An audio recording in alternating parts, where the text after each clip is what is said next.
vai fechar agora. Ela tava deitada aquela hora, com o pé na janela.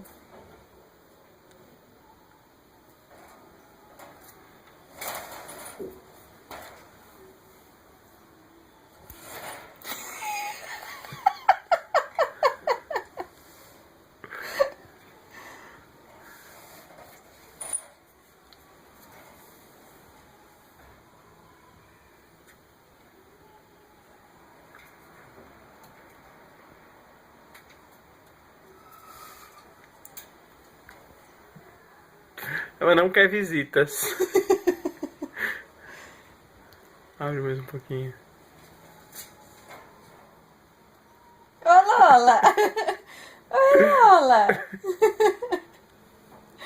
Você não quer ninguém aí com você?